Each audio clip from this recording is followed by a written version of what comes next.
काय कशाला बोलवलं नाही ते डुबे जाऊ द्या. पहिल्या प्रथम मी सर्व माध्यमांना धन्यवाद देतोय.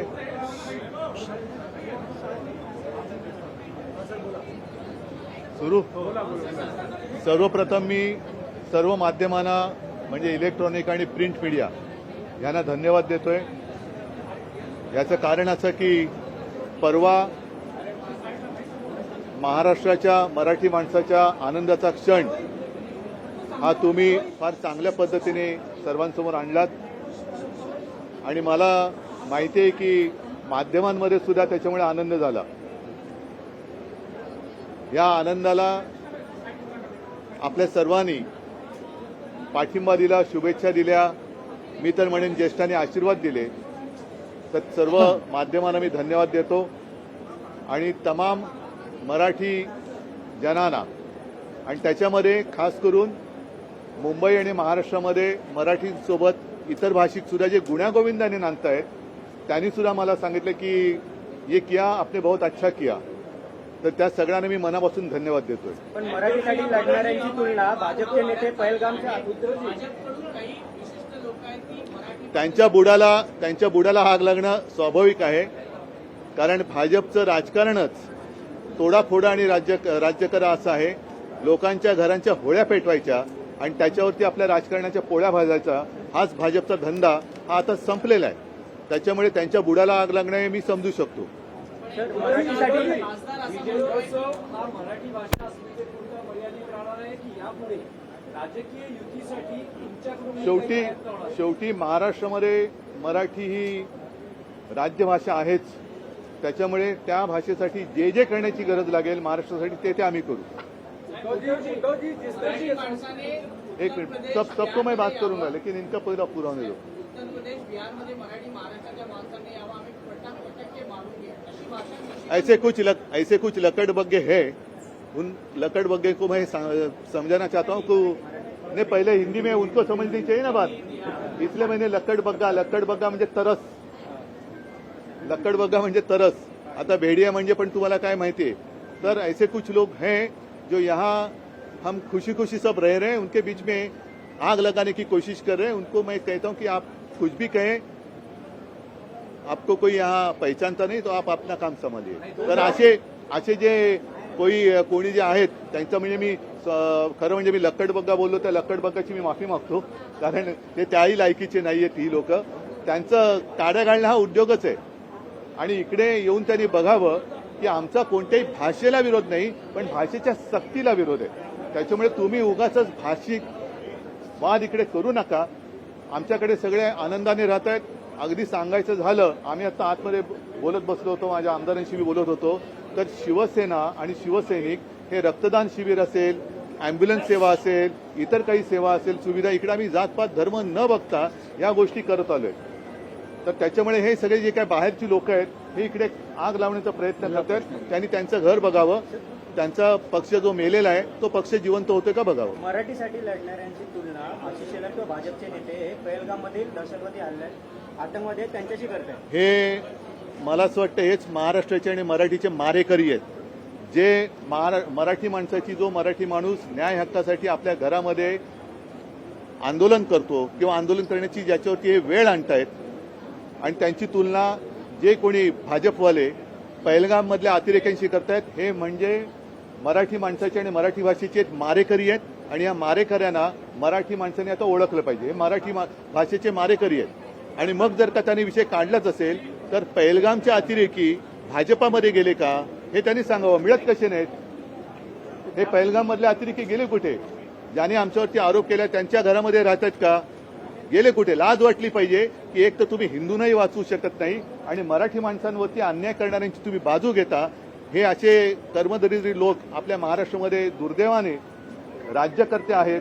याची लाज वाटते. त्यांचं म्हणणं आहे की त्यांनी मराठी विजयोत्सवात जी भाषणं झाली त्याला रडगाड दुधावी असं म्हटलं. नाही मी त्यांची मानसिकता समजू शकतो. कारण मूळ भाजप हा मेलेला आहे.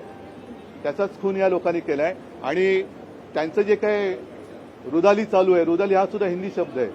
त्याच्यामुळे ते जे काय ऊर बडवायला त्यांनी बाहेरच्या पक्षातले अगदी आमच्या पक्षातले सुद्धा ऊर बडवे घेतलेत, काँग्रेसचे ऊर बडवे घेतलेत, राष्ट्रवादीतले सगळे देशभर इतर पक्षातले ऊर बडवे घेतलेत, कारण भाजपा मेलाय. मूळ जो भाजपा होता, ज्याची शिवसेनेबरोबर युती होती, तो भाजपा या लोकांनी मारून टाकला. आणि त्याचं दुःख व्यक्त करताना जे ऊर बडवतात, ते ऊर बडवायला सुद्धा त्यांची ओरिजिनल माणसं नाही आहेत. त्यांना ती माणसं सुद्धा इतर पक्षातून घ्यावं लागतात. त्याच्यामुळे फडणवीसांची प्रतिक्रिया मी समजू शकतो. पण मराठी माणसाच्या आनंद क्षणाला ज्यांना रुदाली वाटत असेल, हे अत्यंत विकृत आणि हिणकस वृत्तीची माणसं आहेत. तुम्ही दोघे एकत्र आल्यानंतर आता अशी भाषा सुरू झालेली आहे. तुमच्याकडचे जे काही आमदार खासदार आहेत ते आमच्या संपर्कात आहेत. असं देखील कुठेतरी बघा, आम्ही एकत्र आल्यामुळे मी पहिलंच म्हटलं की यांच्या बुडाला आग लागलेली आहे. त्याच्यामुळे ती बुडाची आग दाखवता पण येत नाही आणि सगळ्यांसमोर शमवता पण येत नाही. करणार काय? जिस तरीके से आशीष शरीफ ने तरीके से आशीष सलाम ये कहते हैं कि पहलगाम का हमला जैसे हुआ था वैसे महाराष्ट्र में हो रहा है. दूसरा, उन्होंने हिंदुत्व और मैं पहले एक का पहला देता हूँ. मैंने अभी जैसे कहा कि ऐसे लोग जैसे किसका नाम मैंने लिया?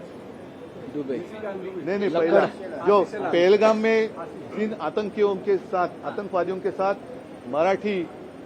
मराठी माणसाची ज्यांनी तुलना केली, ये तो गिरे हुए, मतलब उनकी कुछ तुलना किसी से हो नहीं सकती. और यही महाराष्ट्र के दुश्मन है, मराठी के दुश्मन है. और फिर मेरा सवाल यही है कि ठीक है, हम हमारा जो कुछ है देख लेंगे, लेकिन पहलगाम के आतंकवादी भाजपा में गए क्या? कहाँ गए? वो मिल कैसे नहीं रहे?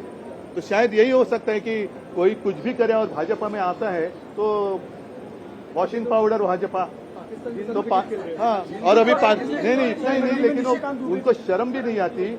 पाकिस्तान के खिलाफ पूरे दुनिया में आवाज उठाया. हमारे भी लोग एमपी उन्होंने वो लेके गए थे, अच्छी बात है, हमने तो समर्थन दिया था. लेकिन उसी पाकिस्तान के साथ अब खेल खेलते हुए इन लोगों को शर्म नहीं आती? हिंदुत्व और मराठी को एक कर रहे हैं. और उनका कई नेताओं ने सुनो, पहली बात ऐसी है कि हम किसी भाषा का विरोध नहीं कर रहे हैं. हम तो जबरन या सख्ती से हमारे ऊपर कुछ लादने की कोशिश कर रहे हैं, उसका हम विरोध कर रहे हैं. अब मैं कौन सी भाषा में आपके साथ बात कर रहा हूँ? हिंदी में तो कर रहा हूँ. हमारे सांसद यहाँ खड़े हैं, संसद में हिंदी में तो बोलते हैं. जबरदस्ती क्यों? और अगर जबरदस्ती करनी है तो जो उत्तर के राज्य है, चाहे उत्तर प्रदेश है, हमारी कोई दुश्मनी नहीं है, लेकिन वहाँ तीसरी भाषा कौन सी होगी? तीसरी भाषा कौन सी होगी?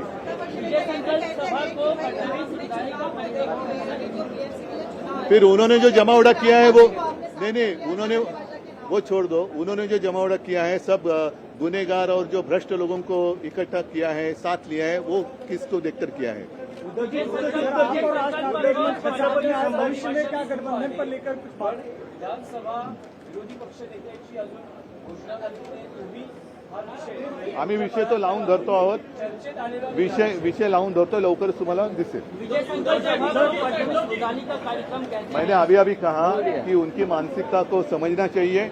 बीजेपी की हत्या जिन लोगों ने की, यही लोग जो है जिन्होंने सत्ता के लिए बीजेपी की हत्या की, अब रुदाली के लिए उनके पास असल जो ओरिजिनल बीजेपी वाले थे वो भी नहीं रहे, तो सारे अन्य पार्टियों से लेकर वो रुदाली कर रहे हैं. तो उनकी मानसिकता को समझना चाहिए. वो रुदाली वही कर रहे हैं क्योंकि भाजपा खत्म हो गया, भाजपा मर गया, तो वो रुदाली कर रहे. भाजपा तो मर गया. अटल जी और आडवाणी जी का जो भाजपा था वो मर गया है, और उसकी हत्या इन लोगों ने, जो सत्ता पिपासु है, उन लोगों ने की है. छत्रपती संभाजी महाराज के बारे में एक विधायक ने अपशब्द कहे हैं. बघा, या गोष्टी जिथल्या तिथे यांना ठोकलं पाहिजे. जर छत्रपती संभाजी महाराजांबद्दल, शिवाजी महाराजांबद्दल कोण बोलत असेल, तर तो कोण असेल तो असेल, त्याला ठोकलं पाहिजे. ठीक आहे, चला. ठीक आहे, चल, जय महाराज.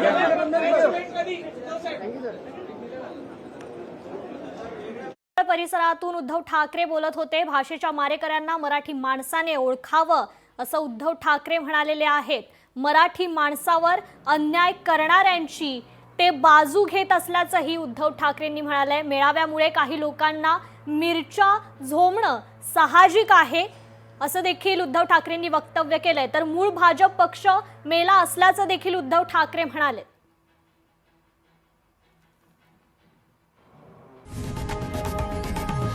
लोकशाही मराठी ऐका, पहा, जागरूक रहा.